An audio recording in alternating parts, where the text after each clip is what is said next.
बहुत समय पहले धनपुर गांव में एक सूखा कुआं था, लेकिन वो कुआं बस सूखा नहीं था। उसमें बसी थी एक आत्मा, नैना की आत्मा। नैना रोज मंदिर में पूजा करती थी, गायों को चारा देती थी और किसी का बुरा नहीं चाहा। फिर भी मेरे साथ इतना बड़ा अन्याय क्यों हुआ? नैना, तुझ जैसी लड़की को मैं अपना बना सकता हूँ, तुझे समझ नहीं आता क्या? मैं जमींदार का बेटा हूँ। अगर तू मेरी नहीं हुई तो किसी की भी नहीं होगी। विक्रम ने अपना गुस्सा नहीं रोका और एक रात उसने नैना को कुएं में धक्का दे दिया। उस रात के बाद से कुएं से कोई लड़की के रोने की आवाज आती। उसने भी उधर झांका, वो लौटकर नहीं आया। अर्जुन, ये सब अंधविश्वास है। मैं खुद जाऊंगा और सच्चाई लाकर रहूंगा। रात में रिकॉर्डर चालू करता है। अगर तुम यहां हो नैना, तो सामने आओ। मैं तुम्हें मुक्ति दिलाने आया हूं। क्या तुम मेरी मदद करोगे? उस रात अर्जुन को क्या दिखा ये कोई नहीं जानता, पर अगली सुबह कुएं से एक रोशनी उठी और फिर कभी वहां कोई आवाज नहीं आई। नैना को शायद अब शांति मिल गई थी। पिक्चर अभी बाकी है मेरे दोस्त। एक समय की बात है। एक छोटे से गांव में बिंदु नाम की एक गरीब लड़की अपनी दादी के साथ रहती थी। बिंदु बहुत दयालु और मेहनती थी, लेकिन गांव के लोग उसे अक्सर तंग किया करते थे क्योंकि उसके पास अच्छे कपड़े और ज्यादा धन नहीं था। एक दिन जब बिंदु जंगल में लकड़ियां इकट्ठा कर रही थी, उसे एक बूढ़ी बकरी मिली जो बहुत कमजोर और भूखी थी। बिंदु को दया आ गई और उसने अपनी रोटी बकरी को खिला दी। बकरी मुस्कुराई और अचानक चमकने लगी।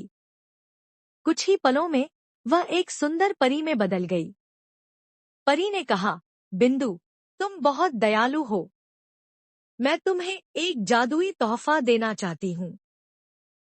यह बकरी अब तुम्हारी होगी, लेकिन यह साधारण बकरी नहीं है।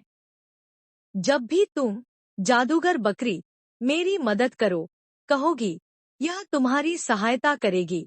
बिंदु बहुत खुश हुई और बकरी को अपने घर ले आई। अगली सुबह जब उसके पास खाने के लिए कुछ नहीं था, उसने कहा, जादूगर बकरी, मेरी मदद करो, और अचानक बकरी ने झटपट स्वादिष्ट भोजन प्रकट कर दिया। धीरे धीरे बिंदु की गरीबी दूर हो गई, लेकिन गांव के लालची जमींदार ने यह बात सुन ली। वह बकरी को चुराने की योजना बनाने लगा।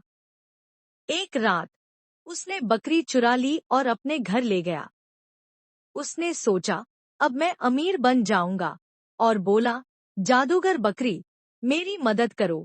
लेकिन बकरी ने उसकी मदद करने के बजाय जोर जोर से चिल्लाना शुरू कर दिया, यह आदमी बहुत लालची है। यह बकरी चुरा कर लाया है। उसकी आवाज सुनकर गांव के लोग इकट्ठा हो गए और जमींदार को पकड़ लिया। बकरी वापस बिंदु के पास आ गई और अब बिंदु खुशी खुशी अपने दादी के साथ रहने लगी। गांव के लोग भी समझ गए कि सच्ची दौलत लालच।